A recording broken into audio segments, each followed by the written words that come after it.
Na maiso. Pero bago yan, please welcome, let's acknowledge the presence of Captain Relly Nofable Jose. Ayan, isa rin po siyang tumakbo noong nakaraan as senator na hindi rin po pinalad.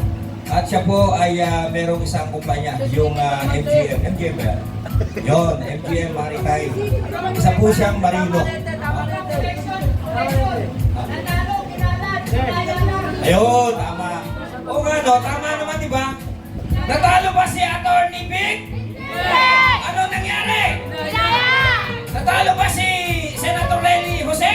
Ano nangyari? Oo. Di ba, sabi nila noong araw, pag ang politiko natatalo, ang sinasabi dinaya, hindi tayo naniniwala. Pero ngayon, sa mga bagong panahon, ng Miro, kapani-paniwala ang pandaraya. Tama mali! Okay, eto na po. Hindi ko na patatagalin. Lumayo ulit. Sabi ko nga, nangako ko ngayong gabi, natatawagin ko ng tama ang kanyang pangalan. Isa rin pong maisong NCR to upang ipakilala ang ating magsasalita ngayong gabi. Walang iba kundi si Tito Engineer Ed Francisco.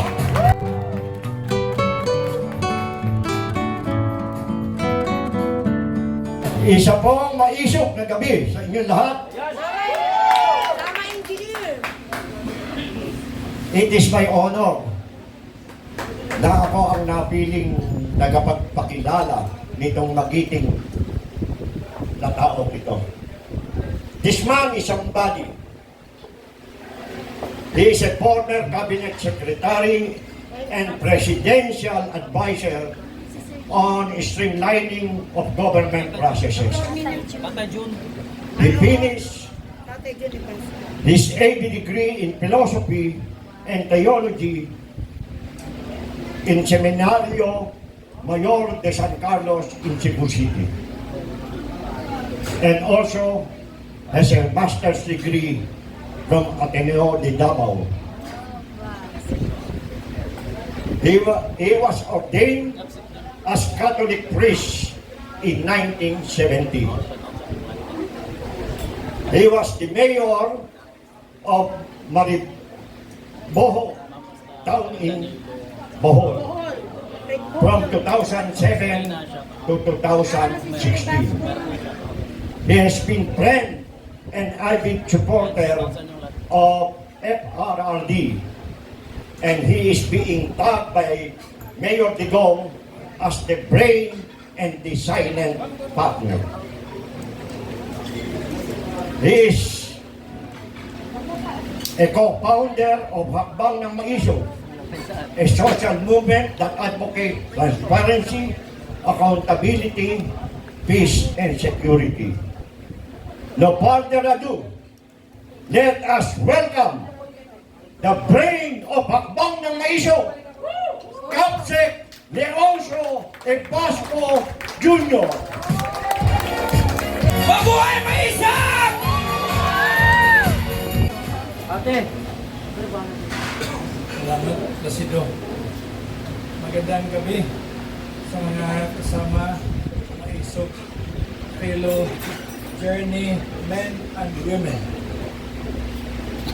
Ay nasisiyan ako, kasama ako sa inyo ngayong gabi. Dahil ito ay pag-bubuklod sa mga tao na may paniniwala na ang pag-bubuklod ay magdala sa atin isang magandang kinabukasan. So, kanina nangusap kami ng President. It's about Maiso. Sabi ko, ang Maiso will keep on strong. Pagpatuloy ito na malakas. Dahil ang threat against democratic institutions continue. Habang nandyan yung threat ng democratic institutions, yung Maiso, pagpatuloy yan. Pangalawa, ang mga tao, naghihintay ng paglabas ng isang malakas na kilusan lalo na kilusan na ang mga leaders ay may mga paninindigan. Sincero. Leaders na walang tinitingnan ng sarili, kundi tinitingnan ang kapakanan ng karamihan. Mayroon na kami pag-uusap na Attorney Vic tungkol sa mga issue. We will not yet divulge what it is all about, but it will make you happy. It will make you happy. Hindi lang ito pag-usap kami ni Attorney Vic, o hindi pag-usap kami ito kasama si Vice President Inday Sara. Wala man si Mayor Baste na pag-uusap namin, pero alam ni Mayor Baste ano ang pinag-usapan namin ni Attorney Vic at si Vice President Inday Sara. There's something to do with the leadership ng maiso. Kasi ang tao, nangangailangan talaga ng isang kilusan na totoo sa kapakanan ng tao. Isang kilusan na ang leaders, ang mga pangulo, ay mayroong malasakit sa mga tao. So, mayroon na itong basbas ni Inday. Mayroon na itong basbas ni Mayor Baste. But all you've got to do with Attorney Vic at kasamahan natin sa maiso, we will prepare. Kasi mahirap naman na hindi tayo mag-prepare. Baka magiging itong paltos pagdating ng panahon. So, I hope and pray that we keep the fires burning. Dahil kung kita ang una na mapatay ang apoy, ang tao din, mapatay din ang apoy. Sabi na ang tao talaga ang pasya ng tao ang magdala sa atin ng success. Pero ang tao nangailangan ng mga leaders na tapat sa kanila. Hindi gagamitin ang tao o hindi ang tao at silbihan natin. So, sa atin dito, nakikita ko na ganun pa rin ang inyong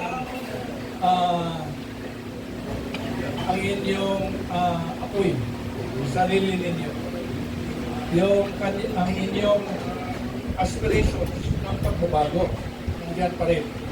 So, I pray na this group will lead us to a brighter future for our people. Salamat.